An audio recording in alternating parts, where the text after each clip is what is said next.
So for today, I will be discussing direct return to merchant. So some of you who received the invites, I think already read all the information about direct return to merchant that is included in the invitation that you have received. So for the introduction, I hope you can all see my screen. So for introduction, this DRTM is a direct return to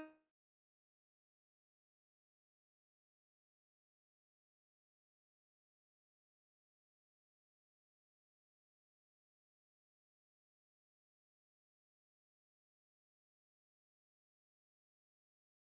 program empowers sellers to manage. So for the benefits of the DRTM is the seller empowerment to screen return request and conduct quality check. So yes, tama po ang rinig nyo. You will be the one who will be accepting the returns of the customer as well as conducting quality check.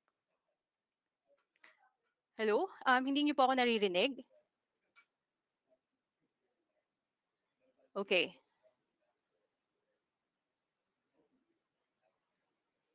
Okay. So,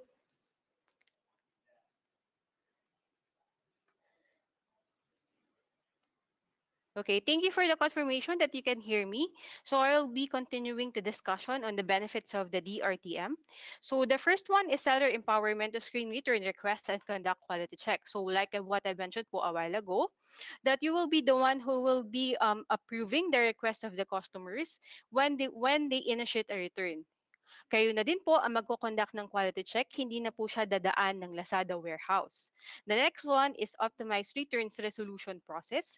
So, with the definition po of direct return to merchant, you will be communicating with our customers regarding their returns process. So, in case that you have questions or on the reasons of why the customer is returning their item, ito po ang gagamitin nating way is via IM chat that you guys po are using na already. And the last benefits of the DRTM, the last but not the least, is to improve customer satisfaction loyalty. So by this way po, you are, hello, nawawala po ba?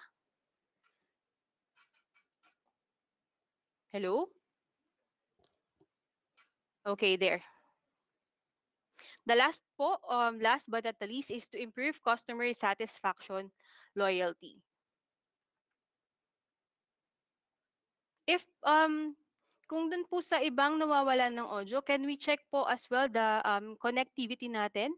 Baka lang po nawawala yung net connection natin. Hello? Okay. So the preparations needed before the launch. So for your information po, direct return to merchant will be live on May 27. So all the rest of the sellers for non-FBL, yung pong iba, naririnig po ba ako? Oh, there. So yung pong iba lang yung hindi. So please check po your connectivity or the speaker of your laptop or your desktop. Kasi po yung iba naririnig yung boses ko. Okay, thank you po for confirming. So the first preparation is to attend the training, which you guys are all in today. So thank you for giving your time in connecting with the internet today and connecting with GoToMeeting to discuss or to connect with me. Next is take note of all the guidelines to be shared during the training. Start thinking on how to maximize this feature to your shop's advantage.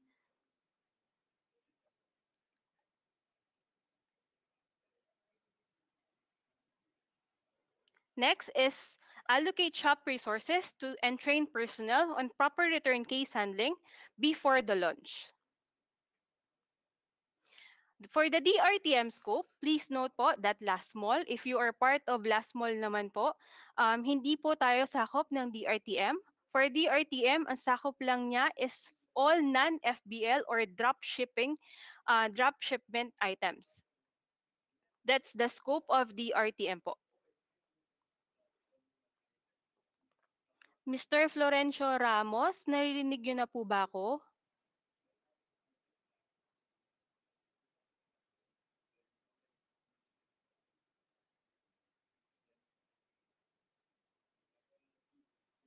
Okay. Next, for the site navigation, So pagpasok Okay, so pagpasok po ng DRTM natin sa May 27, magkakaroon po tayo ng bagong module that will be included in our ASC.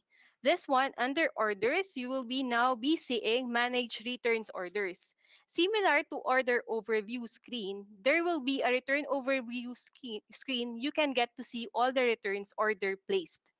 So ito po yung kailangan yung i-take note that you guys will be seeing come May 27. This is manage returns orders. So once you're in manage returns orders, the next thing that you can see is all the returns overview. So what we have here is returns initiated. I'm from Miss Cheryl C. To confirm if I'm for last mall, then I don't need to yes po, yes po. So this is only for non-FBL marketplace, non-FBL items po. Taobao, cross-border, as well as last mall is not part of DRTM po. So thank you po. FBL po is fulfilled by Lazada. Okay, so under my returns overview po, you can see all the tabs that will be available. Return initiated, return in progress, dispute in progress, refund issued, close, as well as refund rejected. So once you have received a return request of the customers, the actions that will be available on your end will be refund only, return and refund, and reject. Later on, I will be discussing each one of these actions that you need to take note of. For replacement option po, it will not be available po for DRTM. Later on, I will be discussing you po what option that will be available for you if you would like to replace the item of the customer.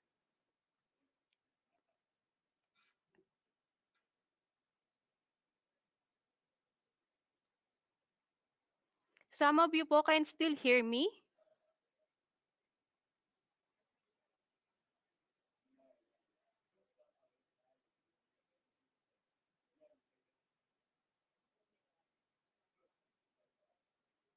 Okay. So some lang talaga yung hindi nakakarinig. Okay. Okay, I will proceed po. So if for example, hindi niyo po ako naririnig, can you just check po yung internet connection natin? So for us po to be connected sa training,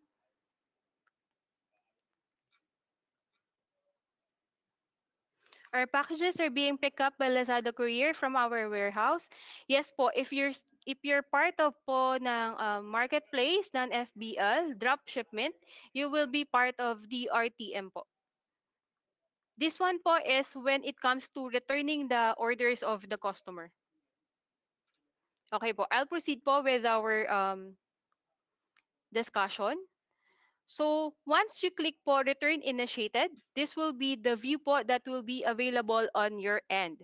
You will be able to see po order ID as well as return order ID. For order ID, if you click on this one, you will see the original order details. But if you click on return order ID, you will see po the return order page. Okay, thank you po for confirming that the audio is already okay. Um, on the next page po, once you click on returns order details, I will entertain po all your questions later, but for the last message that I got here, if who will shoulder the return shipping fee po will be shouldered by Lazada. It is free of charge for the customer and it will be shouldered by Lazada. I will go back po dun sa previous slide. So if you click on return order ID, you will be able po to see this page. Once you see this page, you will have a button that will be available on your end. This is return item requested, wherein you can view the status history of the returns of the customers and the communication history. For communication history, you will be able to view the online returns form. So take note of this one po. This is one of the lesson learned during the pilot launch of DRTM. What we heard from our sellers are they are hindi po sila familiar on how to navigate ASC, Seller Center, and managing their returns. So again po, once you click on Return Order ID, you will be directed to this page. On this page, you click on Communication History, and you will be able to view this part. So this part po, if you will be noticing it, it's refund method, refund reason, as well as comment, and the pictures. This is the online returns po submitted by our customers. So if, for example, you receive a return request of our customers, dito nyo po i-view yung reason why they are returning it. And yung reason and yung mga pictures that they will be uploading in online returns form to support their returns. So we have already communicated with our customers that they should be as detailed as possible in input in including their comments. So I'm seeing chat po from you guys that uh like one from Normie and Miss Leonirta that this is nice. Um yes po, required sila mag-submit ng picture. So hindi naman po no picture, no refund tayo. But they will not be able po to submit the online returns form if wala po tayong picture. So meaning po nun, it only means na hindi sila makakapag-submit ng online returns form pag walang pictures. On the next page po, this is the chat. So this is similar po sa IM chat na nakikita nyo. We just have embedded it on Seller Center sa loob ng return order ID. So it is much easier for you guys po to chat with our customer. Ask for more information. If you think po na minsan ang concerns nila defective daw, yung pala they just don't know how to use the item. So you just have to click on chat and explain to them what they need to do. Baka minsan po meron tayong mga customers, mga hindi daw mag-turn on yung mga item na nabili sa atin. Yung pala, they just don't know how to use the item. So a simple conversation with our customers can help us a lot in resolving their returns concerns.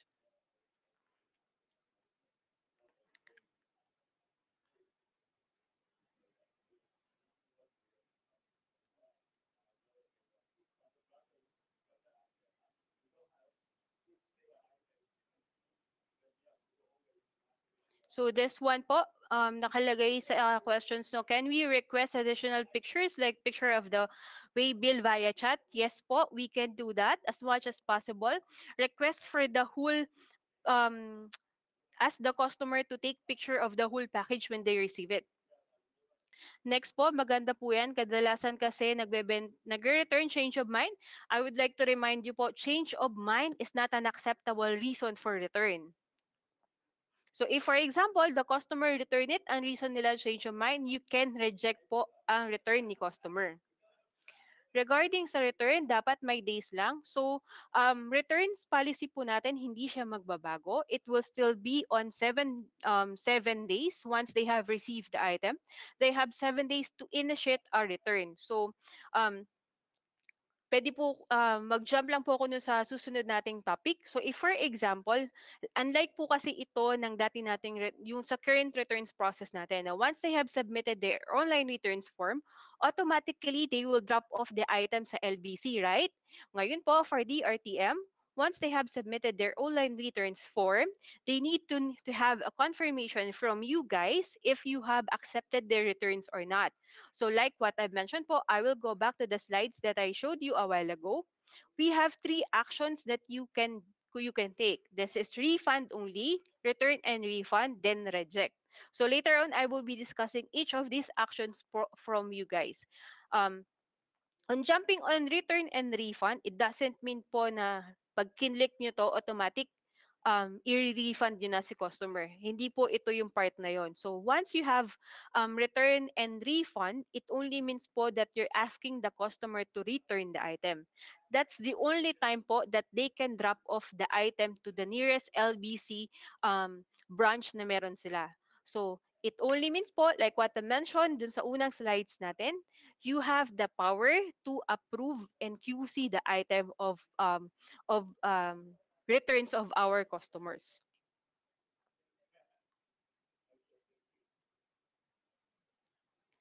Next po, dapat may days lang. Yun po na address ko na sana sa change of mind. Yes.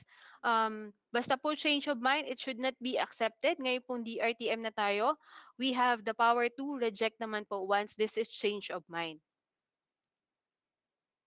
If hindi kasya, ah, like for example, ang size is medium, medium naman talaga yung in order. If hindi kasya, we have to direct the customer to the size metrics that we are placing in our PDP.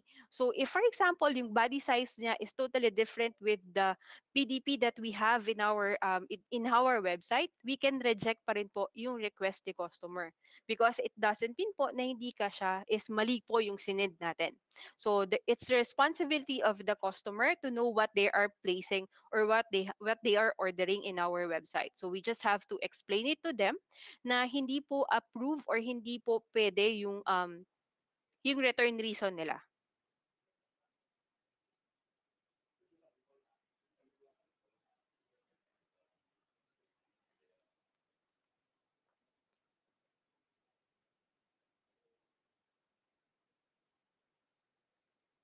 If for example naman po not as advertised yung concern ni customer, reach out po tayo sa customer natin. So if for example, napansin nyo po na change of mind naman yon, you can explain it to the customer that change of mind is not applicable. Pero kung not as advertised, as the customer po why they feel that is the the reason for returning is not as advertised. And explain it to the customer what should be expected of the item versus po sa BTP page na meron tayo.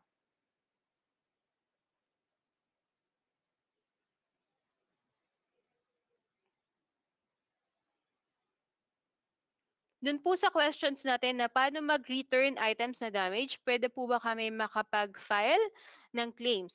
Yes, pwede pa rin po. But for example, the customer advised na ang reason for returning the item is damage. Tapos dumating sa kanila damage and you feel na nag-fulfill naman kayo ng item na hindi damage, you can still file po for claims. Paano po kung rejected on doorstep because walang pambayad? This one is different po for returns naman. Ito pong part na to is on field delivery. What we're discussing po for DRTM is more on customer returns. Wrong address or di na-deliver ng Lazada. For a wrong address po, like what we've mentioned po sa previews or sa mga batches po for today, for DRTM, I would like to inform you po that we have screening process on our customers naman. So if for example, mataas ang failed delivery ng customers na to, there is a tendency for us to disable their COD option that can go up until blacklisting them if we can see that they are not performing or they are not complying to what they bought in Lazada. We have screening process on what to do po for that customers. Paano po pala more than 7 days na ang items kay customer then gusto niya i-return ng items, maa-accept pa po. For online returns form po or for under my account, if for example more than 7 days na na-receive ni customer yung item and they would like to return it, they will not be able to do it na po sa ating system. It is already disabled po. They can no longer access our online returns form if it's more than 7 days.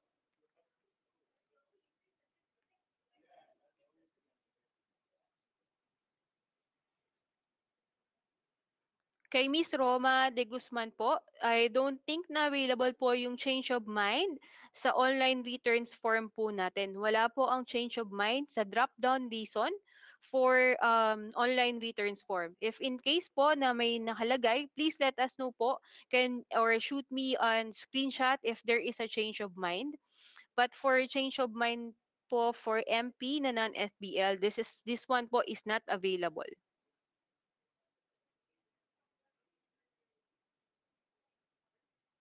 Is return due to delayed delivery due to fault of courier a valid reason for return? So this fall po still on change of mind, so hindi pa rin po siya pwede. So meron lang tayong list ng return reason na pwedeng tanggapin for returning the item. If bulky po yung item, we have our process po for DRTM. If it's bulky, we will be initiating a pick-up po from customer side. Then from customer, LBC team or the transport that will be assigned for bulky item will be delivering the item directly po sa inyo. Again po, dun sa questions na paano pag rejected on doorsteps because walang pambayad, this is not covered po of the RTM. This is outside the RTM scope po. This is more of failed delivery concerns.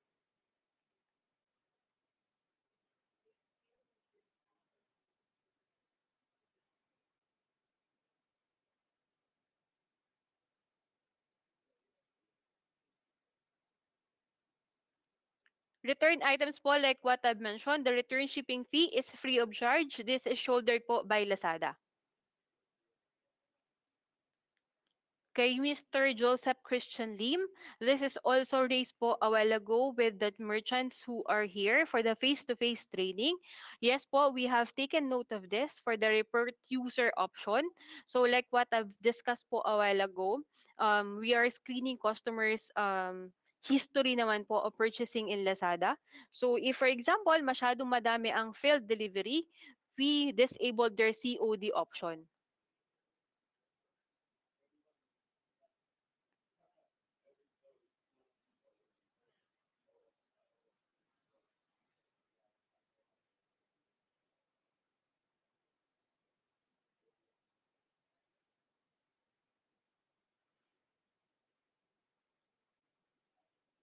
I'll proceed po muna, then later on I will be checking all your questions, then I'll proceed with answering them.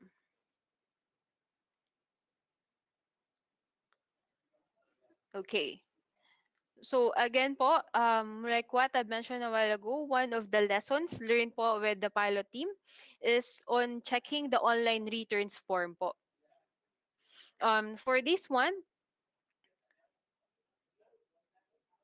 on how to process returns, any new requests from customers will appear under return initiated. So ito po yung tab na titingnan natin if we're going to review or if we're going to manage our returns process. So once you click on returns, return order ID, you will be able po to see the reason of the customer on why they are returning their item. To view all the details that the customer is saying, you click on view negotiation history like what I mentioned po a while ago. So for return initiated, we have three actions that I've mentioned: refund only, return and refund, and reject. For refund only, kindly take note of this po. So if for example, refund only, it automatically we instant refund the customer.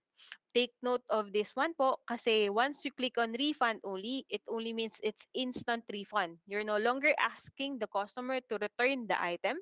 You are refunding automatically the customers. So dun po sa pilot sellers natin, gamit na gamit po ang refund only for missing accessories, missing freebies na meron. Like sa mga small amount na orders ni customer, they are using refund only. So for return and refund naman, this is customer to return the item. You will perform quality check and decide to accept or reject refund. Once reject naman po yung pinili nyo, it only means po that we are turning down request.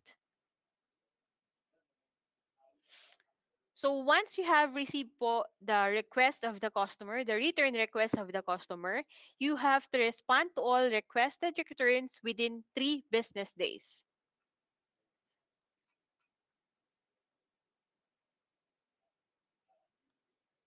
So pag refund only naman, if you choose refund only, you will see this pop-up confirmation. You just have to click on confirm and submit. Then the return status will change to refund issued. Once return and refund, it only means that you're asking the customer to ship the item back to you for your quality check procedure. Once you click on return and refund, the status will be changed to return requested. So this will be your view. So the status will return to return ship once the customer drop off the item to LBC. But if the customer already drop it off and you already received the item, the status will be changed to return delivered. Once you perform your QC on the returned item, the status will be updated to refund or reject depending on the reason or depending on the result of your evaluation. If, for example, um, it is proven that the item is defective that the customer received, then you can issue refund. Or if you believe that it is not defective, it is only the customer doesn't know how to use the item, you can reject the request of the customer. And once rejected, the status will change to rejected. Dito po sa question na nakita ko, if diretso na ba sa warehouse? Yes po, diretso na sa warehouse nyo yung pag-return ng item.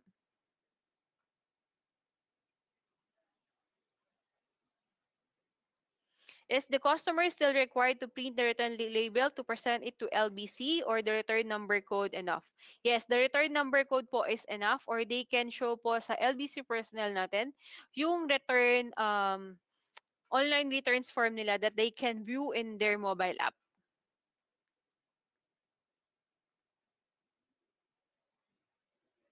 Kapag refund only po ba, di na namin makukuha yung product namin? Yes po. So that's why I already reminded you po a while ago. For refund only, please take note po that you are already refunding the customer without asking them to return the item.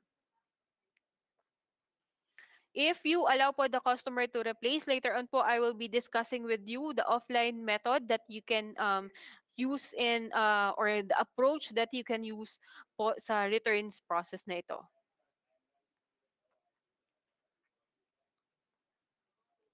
So this is the process naman po when it comes to reject. For reject, there will be a pop-up po screen like what with returns and refund only. Once you click confirm and submit, it will not be successful without the reason of rejection that I will be showing you guys the list, the comments, and the files that will support your reason why you have rejected the concern or the return of the customer. Once you have rejected it, the return order status will change to rejected. Customer will be notified and can choose to file a dispute with Lazada dispute team. So Lazada dispute team po, this will be our mediator. So once, if for example, you rejected a concern of or reject the return request of the customer or reject the returned item of the customer, there will be a mediator once the customer raised a dispute. So once they raise a dispute, there will be a dispute team who will handle their concern,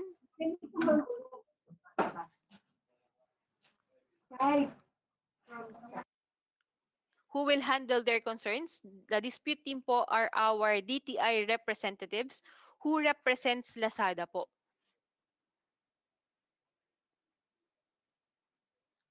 These are the seller rejection lists. So yung question po natin about replace, this can be, I can answer po your questions on this one. So if, for example, you agreed to replace the item, all you have to do po is reject the request of the customer and advise the customer that you will be replacing their item. But take note po, once you have agreed to replace the item, ensure po that you will be able to show our customers the airway bill or the proof that you have sent them their item. So remember, once you have rejected the request of the customer, they have also an option po to file a dispute.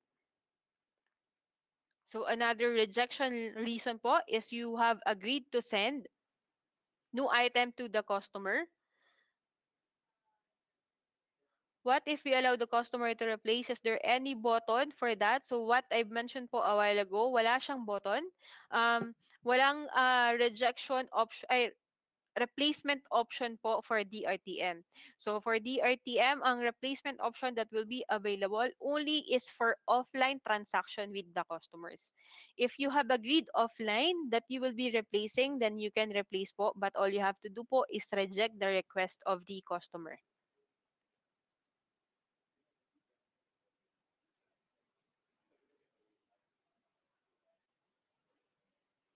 Katulad po nung nabanggit ko kanina, may refund only because sometimes dun sa mga missing accessories or missing freebies, minsan po please take note na minsan mas madalas um, mas mahal pa po yung magiging cost natin once we have asked the customer to return the item. Like for example, a mouse and a keyboard.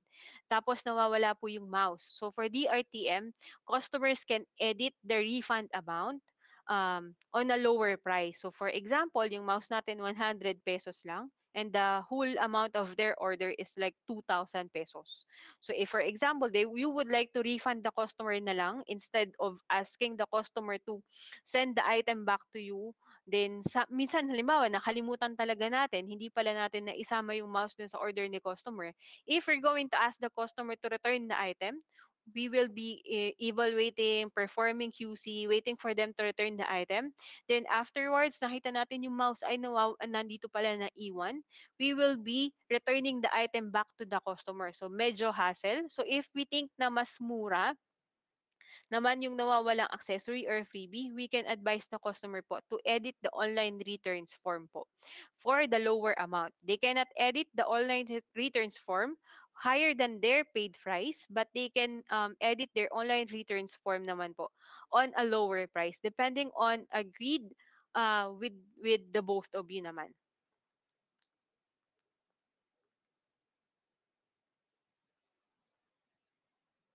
Can we ask a video instead of a picture? We can do that naman po if for example kaya naman sa IM sa instant messaging natin, you can ask the customer po to send a video.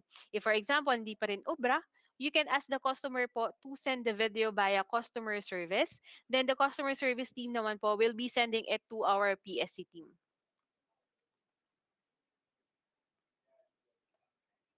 How can we defend a good item po, yung pinadala namin? We have to send picture ba as chat ng buyer? Yes, we can do that po as much as possible if you have documentations, proof that will prove the customer that we have fulfilled their item in good condition, we can do that po. We can have them as a proof naman. Paano pag nag-return and refund sila tapos nakuha na nila yung money? Remember po ha, ang return and refund natin, it doesn't mean that once you click on this one, you automatically refund the customer. Not this one po, Mr. Philip Go. Once you click on return and refund, it only means that you're asking the customer to return the item back to you. Then QC, then you perform po the evaluation. Then you take action po whether to reject the return of the customer or to refund the customer.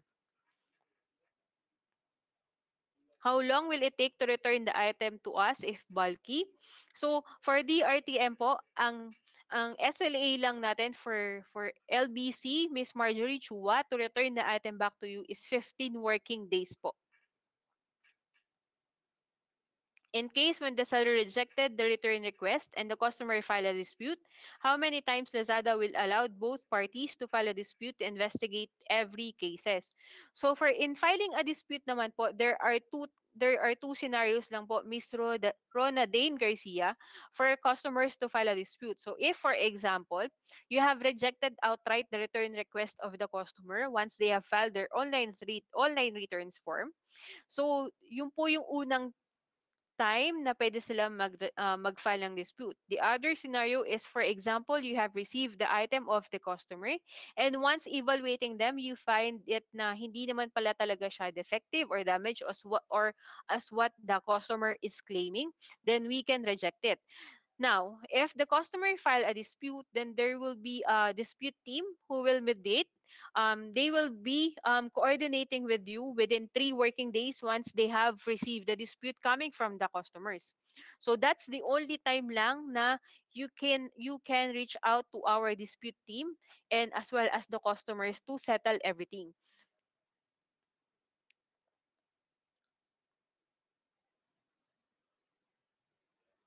Ilan po yung maximum days bago namin ma-receive yung return items? 15 working days po.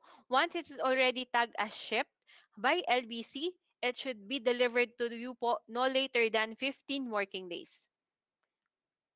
What if wrong item talaga ang na-receive ni buyer? Si Lazada pa rin ba ang mag-handle ng shipping fee? Yes po, si Lazada pa rin po ang mag-handle.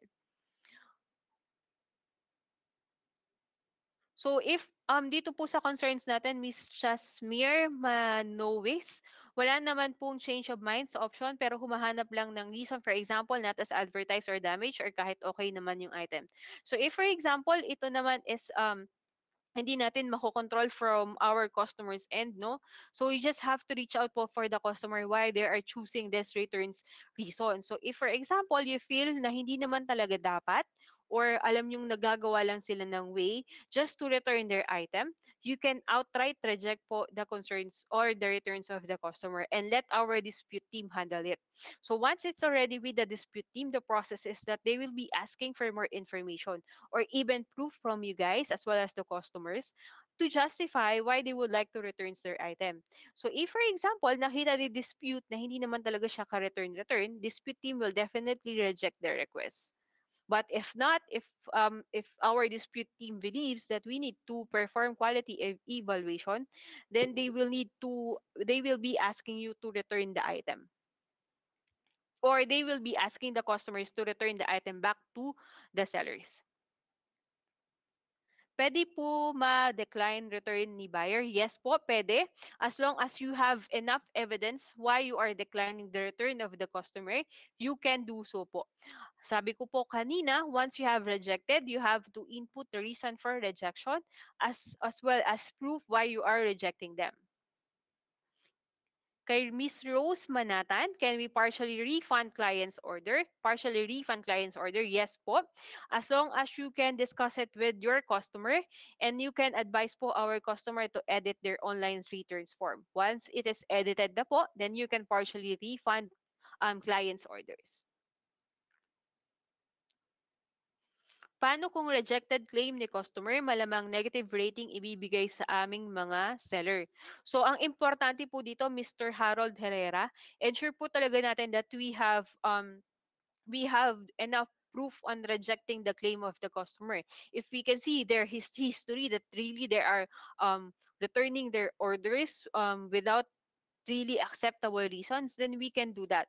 So if, for example, nag-negative rating yung ibinigay sa inyo, we can always respond naman po dun sa rating na ibinigay or we can input comments or we can advise them why we are rejecting the returns. Pag-refund lang po ba, bali hindi na po namin makukuha yung item? Yes, Mr. Philip Go. So ensure po na once you refund the customer, you ensure po that you have communicated to them why you are refunding them. And if you believe that maliit lang naman yung amount, we can do it po. So please take note po, be careful on hitting refund only because it only means po that you are no longer asking the customer to return the item. What if sinabi niya na defective pero hindi naman pala ang item? Mr. Rachel Mejio. So, once you already received the item, tapos nakita nyo naman na hindi defective, you can reject the return of the customer and send back the item to the customers. So, for this one, later I will be discussing with you the policy on how you will be able to return the item back to the customers once you have rejected after QC.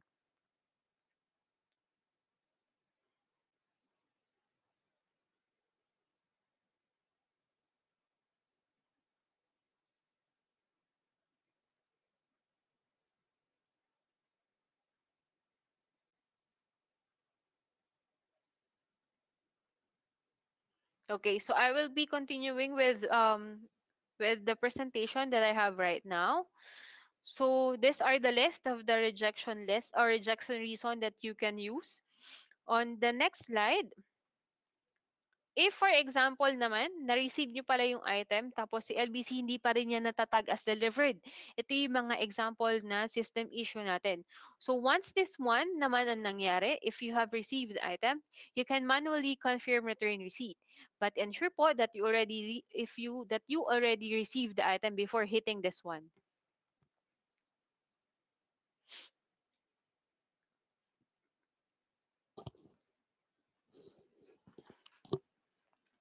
Ito naman po yung view natin once there is already a dispute. So, return initiated once you have received the return request of the customer. Once the customer returned the item or drop it off sa LBC, it will be under return in progress.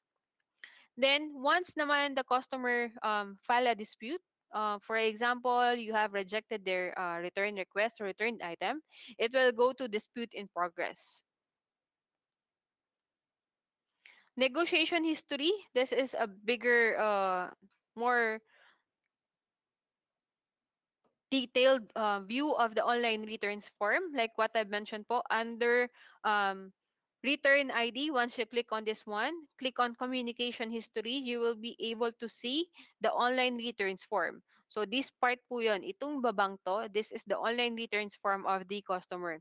You will be seeing the refund method, the refund reason, and the comment as well as the pictures. The customers can upload up until 6 pictures on online returns form.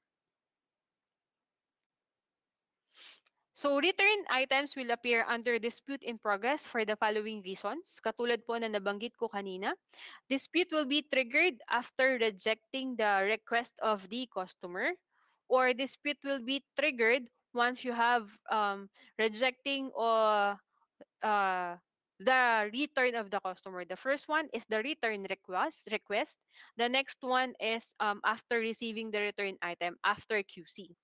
Customers can raise dispute after refund is rejected by you.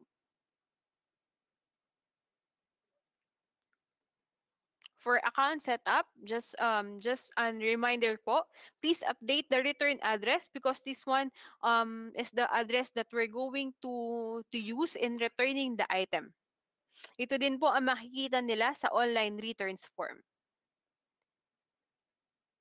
So for SLA configuration, I would like you to need po to listen carefully.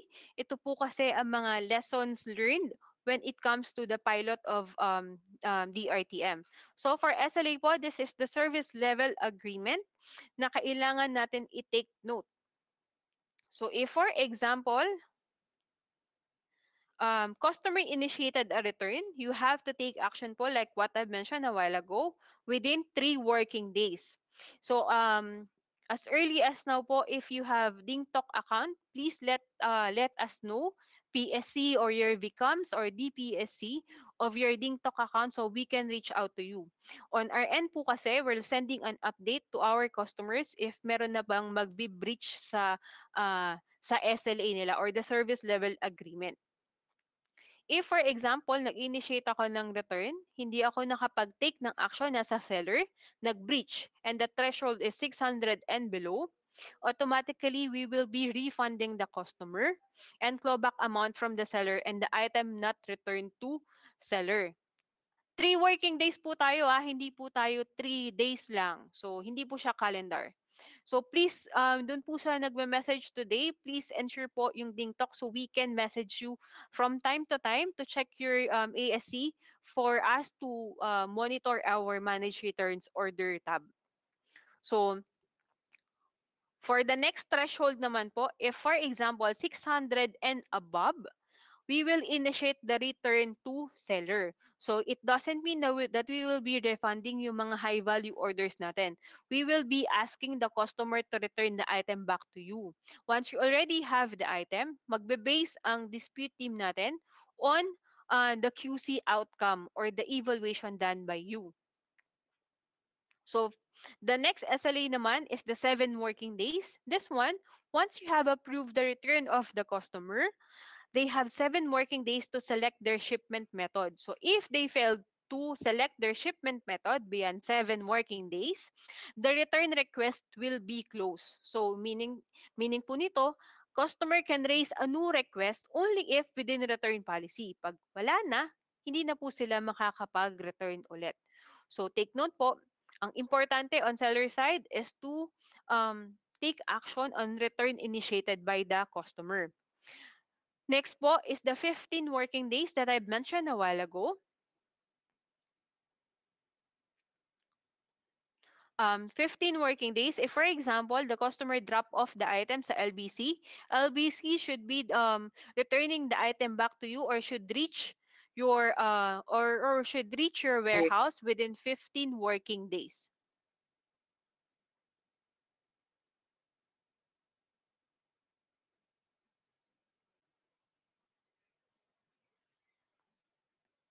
Okay. Once you have received the item of the customer, inaccept nyo po yung return niya, gusto nyo po si customer to return the item back to you, then you have 3 working days naman po to QC the item.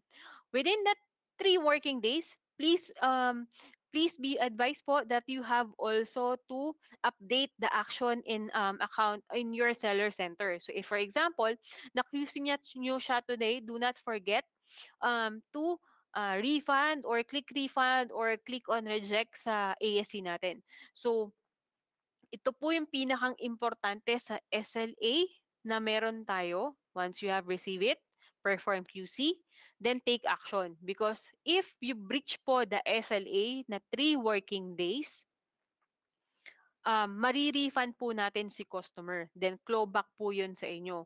So please take note of this one po. So yung mga sellers natin na nakapilot ngayon, they are very cautious on this one. So if for example, na-receive na nila, immediately they are doing their quality check. Then on the day that they are done with the quality check, they immediately update po yung seller center. Kasi if not, ang mga lesson learned is nare-refund si customer without really justifying kung ano ba talaga yung nangyari. This is to ensure po that we will be able to manage our returns on time. Seller reject request or refund request after QC, customer can raise dispute. Ang customer po makakapag-raise lang din ng dispute within 7 working days after you have rejected their returns. So, yun lang po yung days na makakapag-raise sila ng dispute. 7 working days. Please take note po of the SLAs that we have. Again po, ang pinakang importanting SLA lang po na kailangan yung i-take note is always 3 working days. Once you receive the return request, you have to act on it 3 working days. If you receive the item and you ask the customer to return the item, please take action within 3 working days po ulit. So I will be checking po your concerns sa chat.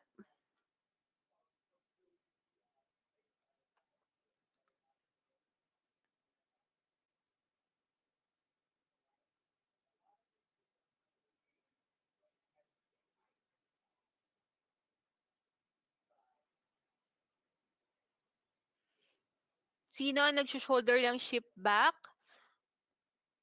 If this one po is Miss Jenny Kim Fiesta, if this one po is returning the item back to seller, this is shouldered by Lazada.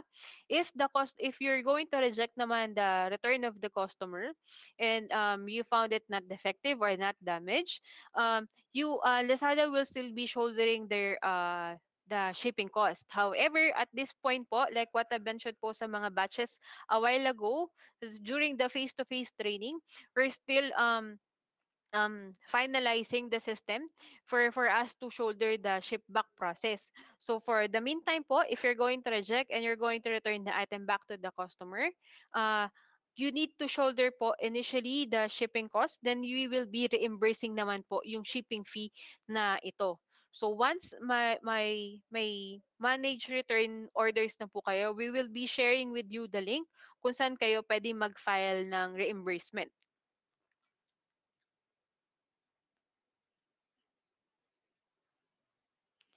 Kay Roma de Guzman, bakit po nakalagay ang change of mind kung di naman pwede? Please note po, the change of mind is not applicable po talaga. If you can see, makikita nyo po yan sa website natin, change of mind is not applicable. So if nakita nyo po dito sa deck, mayroong change of mind, this is a mock shot or mock system po ng DRTM. So change of mind is not applicable. Later on po, I will be showing you some of our sellers na meron na makikita nyo that it's not applicable. Change of mind is not applicable.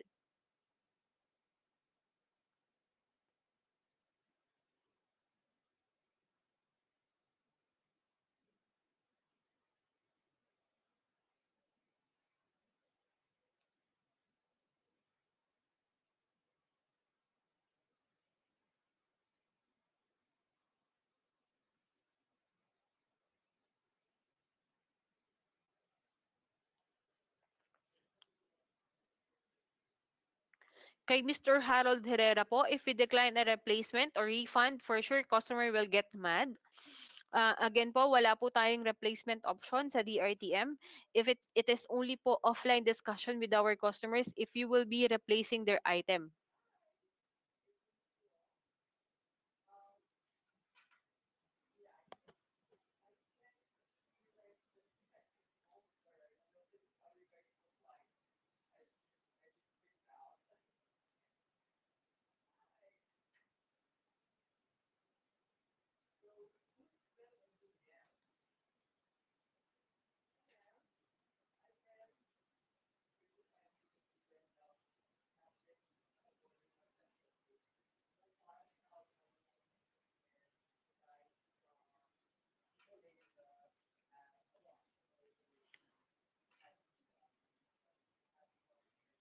I would like to show you po yung mga ASC return statuses that will be available for you guys. If the customer initiated a return order, in ASC, what you will see is return initiated. If you ask the customer to ship the return item, the status will be return item requested. And if naman po customer selected drop off as an option, return item requested will be the status in ASC. And if you already received the item coming from the customer, the status will be return delivered. If you have decided to refund the customer, it will be tagged as refunded. But if, for example, there is a need for you to approve refund or refund is being processed by the system, it will be tagged as refund pending. If you decide to reject the refund of the customer, the status will be refund rejected.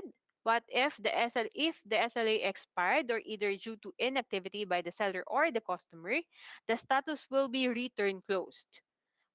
If the customer file a dispute because we have rejected their request, the return status will be dispute in progress. But if the dispute team asks for evidences either from you or from the buyer, the status will be pending dispute response. But if naman na wala po ni 3PL yung item natin, ang status niya would be return failed delivery. So ito po yung magiging available na statuses natin sa ASC. So for my reminders, um, like what I've mentioned kanina po na paulit-ulit because I would like po talaga sa inyo to take note of this one is to be on time. When we say be on time po, remember the 3 working days that I have discussed with you. 3 working days for you. Oh, sorry po. Jason Ong, 3 days SLA is bad. Please take note po that this is 3 working days. Um, with the current DRTM that we have now, dun sa pilot naman natin, our sellers have high adoption rate, meaning to say, they have responded to the request of our customers on time. Be responsive. If, for example, we have rejected the request of the customers and the dispute team naman mediate na, if the seller or if the dispute team ask for evidences from you guys or ask for a statement, please do so. Please provide them. Please provide all the details that you can provide to our team to support our return. No, sure po yung 3 working days natin. Hindi po kasama ang weekends as well as holidays. So next one naman is observe the agreement. Like kanina, pinakita ko po sa inyo yung mga reason for rejection. If for example, we have decided to replace the item or we have decided to refund the customer offline or whatever we have discussed via IM, please stick to what has been discussed with the customer. Please take note po that once we have rejected the request of the customer and you have agreed to replace the item offline, they can still file a dispute if they will not be able to see proof that we have indeed replaced their item. So this one po is very important. This is one of the lesson learned po as well with the current DRTM pilot sellers is to accept the return item. What's happening po minsan kasi is we have advised the customer to return the item, but once we have delivered the item to the warehouse of the seller, there is a tendency that they are rejecting the returns of the customers. So if we have rejected, again po, the customers can file a dispute. So if, for example, you have approved their return request, then you have rejected it, and you have rejected po uh, their the item that is being delivered to your warehouse. Hello? Naririnig niyo po ba ako?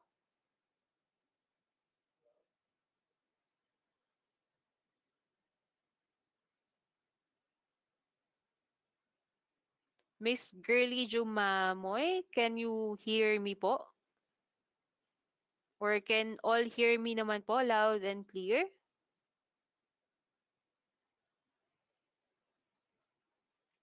Okay, I'll proceed na po. So once you have, please take note po that do not uh, refuse the delivery of the item, especially if you have approved naman po the request of the customer. Next po, yung kaninang reminder ko is the Ding Talk account. So if you can um, put na po dito sa chat room natin now during the discussion, yung pong Ding Talk account nyo, much better po. So I can add na po sa inyo sa group ng DRTM. Next is resolve dispute.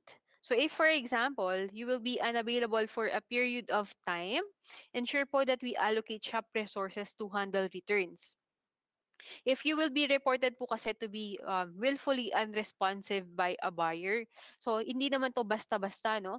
Our team naman will be investigating if um, indeed you are unresponsive. So if we can see naman that this minsan isolated cases lang, then it will not be entertained naman. But if we can see that hindi talaga tayo nagre-respond sa mga request ni customer or laging nagbe-breach yung mga SLA natin, you may be issued up to 2 non-compliance points.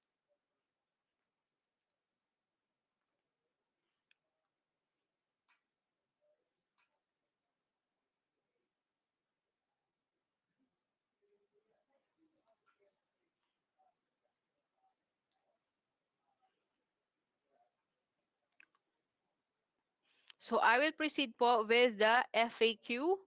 I think nakapag-discussan naman po natin a while ago, but just to reiterate at mabigyan po kayo ng linaw when it comes to DRTM, ito po yung mga FAQs and answers.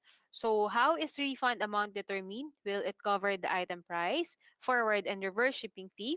Refund amount, the answer is refund amount by default will be the item paid price, excluding the marketing vouchers but including store credits plus shipping fee paid by customer.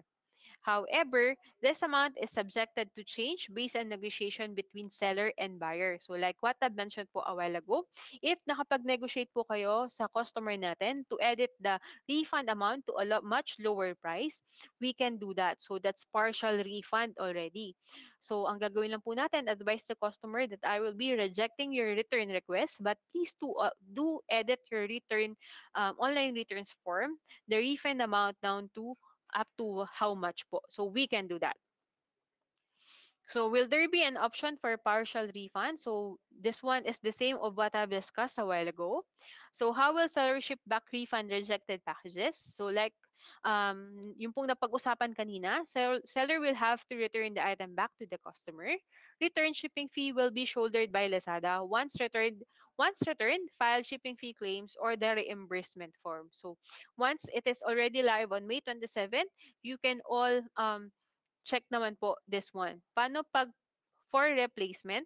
Like what I've mentioned po, no replacement option for DRTM. But if you would like to replace the item of the customer, you have to do it po offline. So if, for example, offline, all you have to do is reject the request of the customer and advise the customer that you will be replacing their order. What will happen if return packages are lost by 3PL or status stuck and ship? So if it's stock and ship, you have an option po to confirm receipt and proceed with QC for return packages that have been delivered, but status not pushed to delivered. Please note po of this one, like what I mentioned a while ago, that you have to ensure po that you already have the item before you confirm the receipt of the item. So minsan po kasi aksidente na pindot ni seller yung confirm receipt, yung pala wala pa sa kanya yung item. So the SLA will will be affected for this one because once you have confirmed receipt, you have to perform QC evaluation within 3 working days. For lost packages naman, Lazada will set the status of lost package and return order will be cancelled automatically. Customer will be refunded. So sometimes po, dispute team will be reaching out to you guys once you need to file a dispute if confirmed it is already lost by our 3PL. What will happen to failed delivery packages? All failed delivery packages will be sent back to customer, and customer can file a dispute if it's within return policy. If dispute team finds it legitimate claim for customer, they can allow refunds at their discretion. The last question po or on our FAQ or last 2 slides, how to determine whether the item should be refunded at the initial stage. The answer is it would be based on the customer and seller's negotiation. So it depends po. Kung ano yung mapag-uusapan nyo ng customer, so dun nyo lang po talaga malalaman if it's okay to refund the customer outright or not. So what happens, next question po, is what happens if customer is not satisfied when item is returned back to them after seller's QC. So customer may raise a dispute for dispute team to assist. What is the criteria for returns? Ito po yung return policy natin na pinag-uusapan. Again, change of mind po is not included. So we have wrong item, missing accessories, missing freebies, wrong size, damage, and counterfeit. So what if customer decides to do a self-collection from the seller store after QC is passed by seller? Seller may reject the return in seller center and include a comment that item was self-collected by the customer. This one will happen only if you will allow lang naman po for them to pick up the item. What if customer prefers to do an exchange instead of return? Kanina po katulad nung pinag-usapan natin, you may reject the return in seller center and include a comment that the item was exchanged for another. So this will only happen only if you approve their request. The last one, who bears the shipping fee of for the returns? In case of change of mind returns, failed deliveries or returns that are rejected, Lazada bears the shipping fee to seller and back to the customer. But please take note po, change of mind returns um, is not a valid reason. So in case of any returns other than with reason of change of mind, which are refunded to customers, sellers bears the shipping fee. Items will not be shipped back to customers in this case.